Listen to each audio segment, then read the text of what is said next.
title of the lesson this coming Sunday is called Power Like No Other. It's based on scripture from Mark chapter 4, verses 35 through 41. In 2013, my wife and I went on a wonderful vacation out to the Grand Canyon. And on the bus ride to the Grand Canyon, we passed by Hoover Dam. I've always been impressed with Hoover Dam because it has such great power. And when it was built, it was the most powerful hydroelectric plant in the world. And to tell you how powerful what this dam does, how much power it has, it generates and produces 3 million horsepower. And over a year's time, it generates approximately 4 billion kilowatts of power.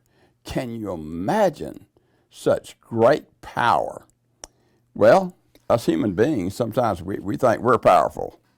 But when these awful storms come into our life, no matter what they are, whether they are financial problems, demonic problems, just a multitude of all kind of storms that come in our life, we realize what little power that we have. And Jesus has power over everything. And I just want to read to you in the text this story about the disciples in a boat in the Sea of Galilee, and they go out, and Jesus goes to sleep. And here the disciples are.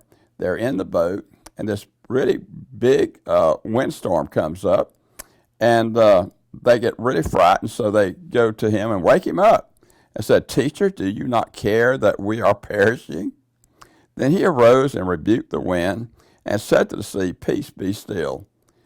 God has all power in the world.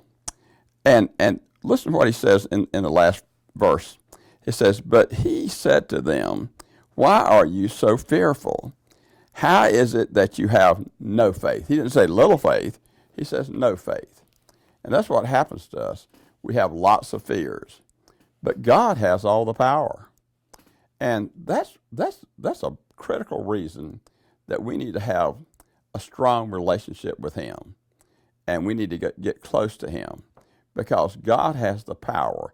We do not have the power. If you can imagine him speaking the universe into existence and sustaining it, and as far as we're concerned, he sustains our lives. So here it is. Jesus has this great power. He can calm a little windstorm, or he can create the universe. He has all the power. And do we have this kind of power? No, we do not. We have limited power, don't we? Do we have fears? We have lots of fears. Or we sometimes in our life, especially when the storms come. Well, you know what? If we don't have Jesus, we need to get Jesus. We need to get more of Jesus. We need to get power from Jesus and have less fears. I'm looking forward to teaching this lesson Sunday. It's very exciting. Power like no other power. And that's the kind of power that Jesus has. He can do anything, anytime he wants to. I'm really looking forward to teaching this lesson.